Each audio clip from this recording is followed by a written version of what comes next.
Supreme court के अधिवक्ता महोदय ने कर्मचारियों को क्या संदेश दिया? क्या बड़ी जानकारी उन्होंने कर्मचारियों के साथ साझा की है? आगे कर्मचारियों को सुप्रीम कोर्ट से नियमितीकरण में निर्णय आने के बाद अब क्या करना चाहिए? किस तरह से कर्मचारियों को सुप्रीम कोर्ट के फैसले का लाभ मिलेगा? क्या उन्हें करना होगा? ये सब जानकारी अधिवक्ता महोदय ने उपनल आउटसोर्स कर्मचारियों के साथ साझा की है। आइए वीडियो में देखते हैं। वीडियो शुरू करने से पहले आप हमारे चैनल में नए हैं या सब्सक्राइब नहीं किया है तो जल्दी से सब्सक्राइब कर दीजिए। वीडियो अच्छा लगे तो लाइक, शेयर और कमेंट करना न भूलिएगा। जैसा कि मेरे साथीगण मनोज भाई, रमेश जी, जैसे कि इन्होंने आप लोगों को अपना दर्द, अपनी पीड़ा जो है वो डिमॉन्स्ट्रेट करी, इसका जो लीगल एंगल है थोड़ा सा उस बारे में मैं आप लोगों को जानकारी देना चाहता हूं, क्योंकि ये बहुत महत्वपूर्ण निर्णय है, न केवल इन कर्मचारियों के लिए बल्कि आम जनता के लिए भी।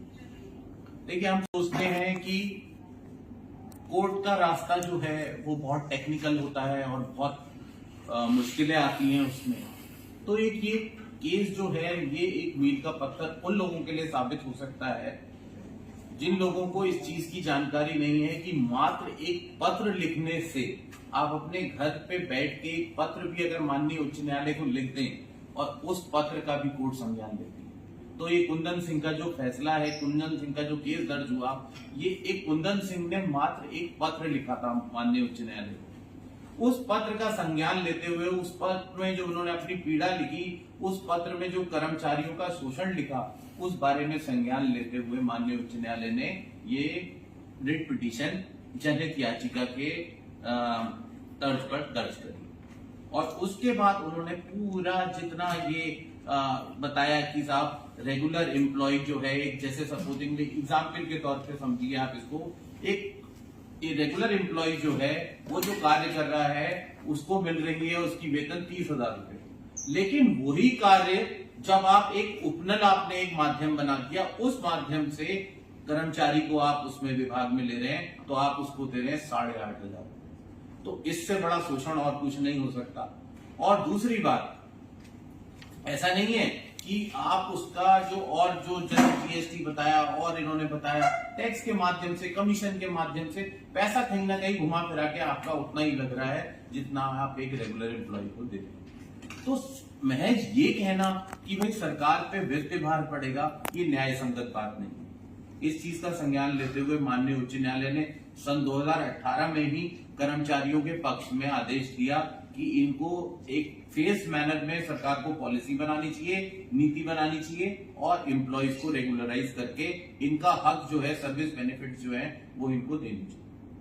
अब हुआ क्या, ये निर्णय लागू होता उससे पहले ही राज्य सरकार माननीय सर्वोच्च न्यायालय में चले गई, याचिका दायर करी।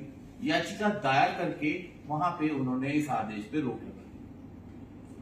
ये जो एम्प्लॉइज का शोषण है, इस बारे में बार बार सरकार, आपने सुना होगा, कहीं ना कहीं जिक्र आता है इसमें सर्विस मैटर में उमा देवी का केस का जिक्र है। उमा देवी सन 2006 में कॉन्स्टिट्यूशन बेंच सुप्रीम कोर्ट द्वारा डिसाइड किया गया था और उन्होंने कहा कि भाई अब तक जो हो चुका सो हो चुका, आप इरेगुलर अपॉइंटमेंट करते हैं, एडहॉक एम्प्लॉयमेंट करते हैं। एडहॉक इरेगुलर अपॉइंटमेंट होते हैं थोड़े समय के लिए, कि जैसे आपने कोई जरा सा काम कराना है कि आपने यहाँ से सपोजिंगली 10 दिन का कोई काम है, आपने उसके, आप 10 सालों से एक एम्प्लॉय से काम ले रहे हैं, 15 सालों से उस एम्प्लॉय से काम ले रहे हैं और उसके बाद आप कहें कि नहीं भाई अब तो जो है आपका एम्प्लॉयमेंट जो है वो हम डिसकंटिन्यू कर देंगे, तो ये न्याय संगत बात नहीं है। क्यों? क्योंकि देखिए, उस एम्प्लॉय ने जिसने 15 साल दे दिए, उसने अपनी जो जीवन में जो है वो 45 साल की उम्र में पहुंच गया, 50 साल की उम्र में पहुंच गया। अब आप कहते हैं कि अब आप इंटाइटल्ड भी नहीं हो क्योंकि आप एज लिमिट से बाहर हो गए हो, अब जो हम नया एम्प्लॉय, तो आप यहाँ पे क्या कर रहे हैं, एक तरीके से एक अनुभव जो गेन करा एक एम्प्लॉय ने, उसको आप उस उम्र में लाके ठोकर मार दे रहे हैं जहां पे अब उसे दूसरी नौकरी भी मिलना संभव नहीं। All well that ends well. Supreme court में जब ये मामले की सुनवाई हुई, ठीक है, थोड़ा समय लगा, लेकिन सुप्रीम कोर्ट ने राज्य सरकार के लिए कहा कि ये इससे बड़ा एक्सप्लॉइटेशन एम्प्लॉय का नहीं हो सकता। महज इसलिए कि आप ये कहें कि हाँ भाई इस पे वित्त भार पड़ेगा राज्य सरकार को, इसका मतलब ये नहीं है कि आप जो है एम्प्लॉय का शोषण करते रहेंगे। सामान्य कार्य समान वेतन लागू करना जो है न्याय संगत बात है आप एक एम्प्लॉय को उसी काम के 30,000 रुपए महीना दे रहे हैं और दूसरे को 8,500 रुपए महीना, तो ये कहीं से कहीं तक न्याय संगत बात नहीं है। इन सारी बातों को देखते हुए, मद्देनजर रखते हुए माननीय सर्वोच्च न्यायालय द्वारा राज्य सरकार की सारी याचिकाएं एक ही आदेश से खारिज कर दी। अब इस आदेश का लीगल इफेक्ट क्या होगा? लीगल इफेक्ट ये होगा कि अब इसका इम्प्लीमेंटेशन होगा। इम्प्लीमेंटेशन रोकने के लिए जो राज्य सरकार लीगल कार्य कर सकती है वो यही कर सकती है कि इसका रिव्यू फाइल करे। तो रिव्यू फाइल करेगी नहीं करेगी, अभी हमें बहुत ज्यादा उस बारे में चर्चा नहीं करनी चाहिए।